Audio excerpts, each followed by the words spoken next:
Hello students, we are going to continue with our chapter 8, that is sources of business finance. Okay, in the previous lecture we have completed the concept, characteristics and types of equity share. Okay, now the second one, that is preference share, and the last, that is retained profit for the owners funds. In this lecture I have included these topics. Okay, so starting with the preference share. Now, who are the preference shareholders, or what is the concept of preference share? While repayment of the capital or distributing the dividend, preference shareholders, they are going to get that preference before equity shares or equity shareholders. That is called as what? That is called as a preference share. Right? Mostly those people who wants to earn the steady and stable income without any risk, they are going to what? They are going to opt for the preference share. Okay, right. So when the time of liquidation, the liquidation of the company, preference shareholders, they are going to bear a very less risk than compared to the equity shareholders, because in equity shares we have already understood that the dividend or the repayment they are liable to get at the end, after distributing all the other things, whatever the liabilities that has been paid out. Preference shareholders, they are going to get a particular income or whatever the capital that they are going to have, and then equity shareholders. Okay, so preference shares, they are there for the stable and steady income. Okay, then the characteristics of preference share.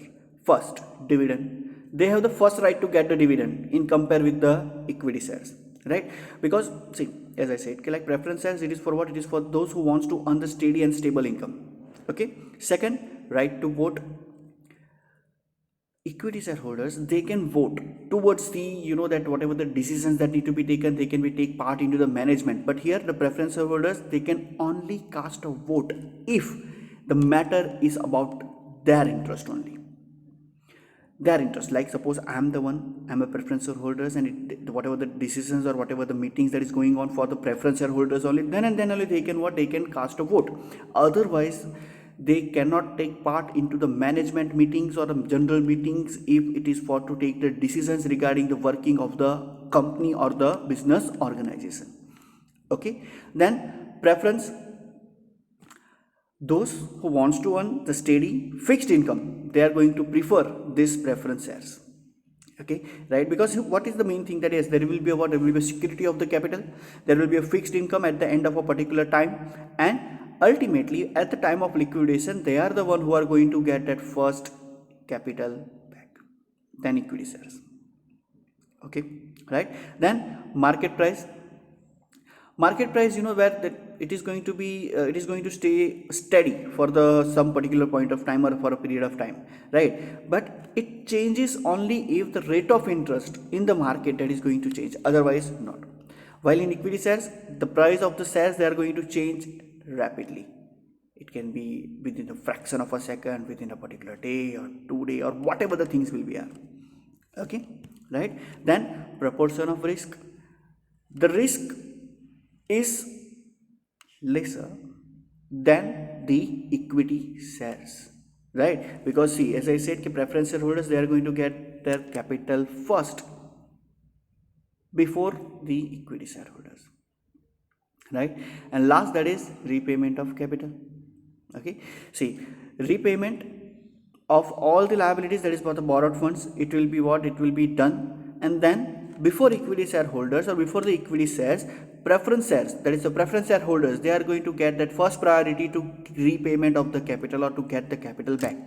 Okay, right? So basically this preference share, it is for whom? It is for those who wants to be play safe. Like suppose I'm the one who is going to investing into the money, investing into the shares, and I want a steady income, then I will be what? I will be investing into the preference share capital.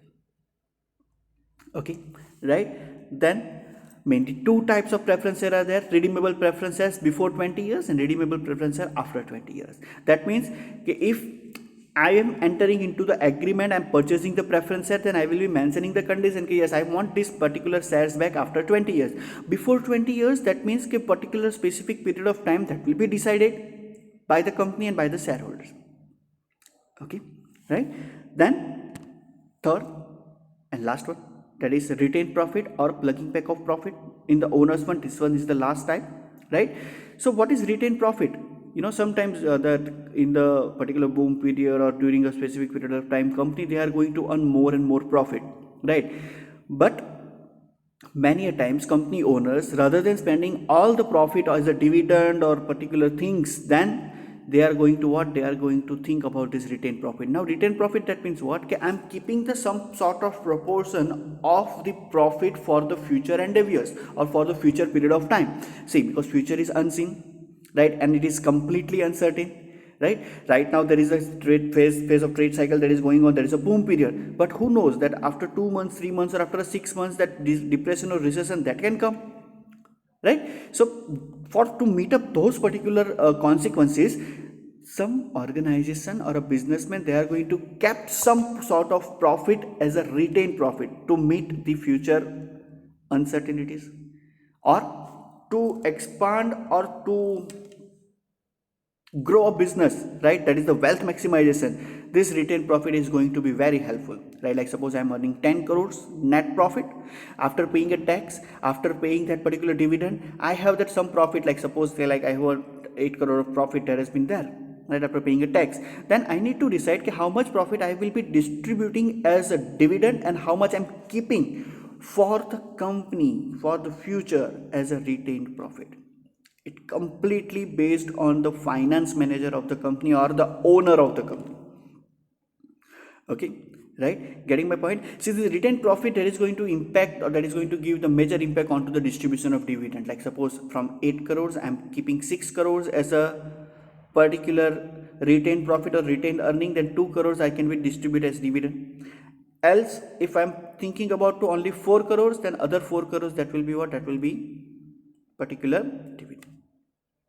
Okay, now what are the advantages of this retained profit? First, useful in times of recession, that I have explained, right? Okay, when recession is there, when no production work or slow production is going on, no demand is there, but still if you are going to that continue the business activities without any kind of hesitation, without raising the funds, you can be you can take the help of this retained profit, because it is your own capital that you have saved for the future period of time. It's a simple formula, right? Like suppose that common people, we just like us, right, what we are going to do, we are going to start saving the money for the future period of time.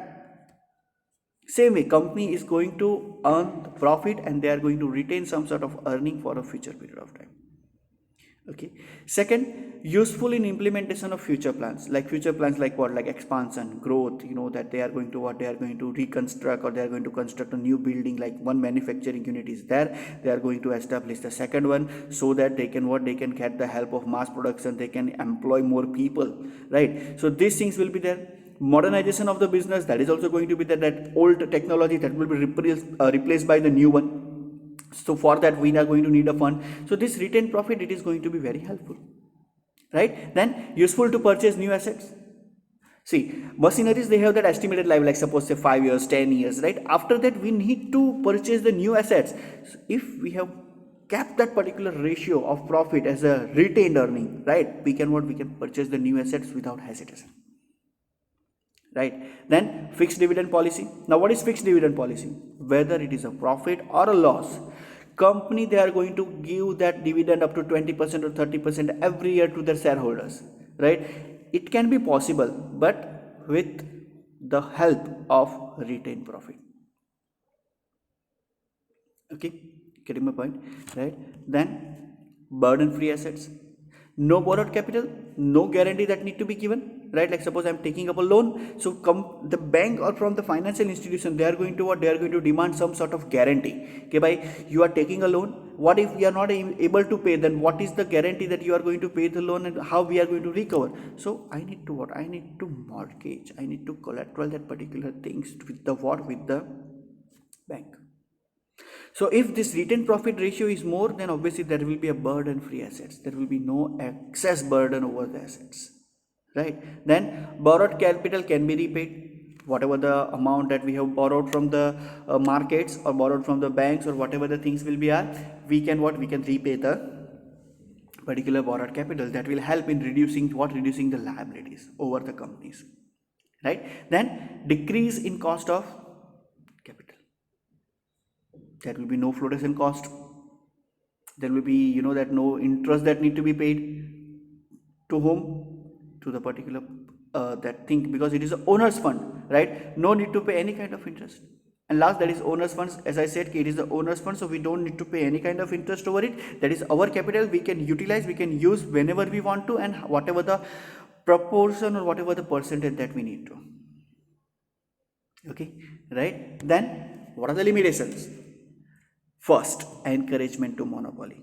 Some big companies, that they are capping, they're keeping the particular more amount of retained earning. Then in the period of recession, they can survive without any kind of hesitation. And yes, they are going to rule the market with they are going to rule the market with the excess funds. So they are going to encourage the monopoly. Second, promote to speculation. Now, what is speculation? Speculation, that means gambling. What is the main thing? That is a gambling, right? Simple example that is given here that we can take, like suppose I am the manager, right? I am going to pay a very less dividend to reserve the excess fund, right? And as a result, the share market price, that particular of company's shares, right, that is going to decrease. I am going to purchase the majority shares, right? And then I will be paying high amount of dividend. I am the director of company XYZ, right? I am I have earned 10 crores, so I am only distributing 1 crore as a dividend and keeping the 9 crore as 9 crore as a reserve fund, right? So this is going to impact negatively to the share market, right? My company's shares price, they are going to decrease, and when the company's shares price, they are going to decrease, I will be start purchasing those shares with the less amount, my own personal selfish motive, right? And after that, I will be paying more dividend. So share price, that is going to increase, so I will be in a double benefit. Like, yes, I'm getting the higher amount of dividend, and due to this, the share market price, that is going to increase, and I will be selling those shares, so it will be a double benefit, right? So speculation, it will be there. Third, difficult for financially weak or for new companies. See, new companies, they cannot, what is their first motive or what is the first objective? That is to survive.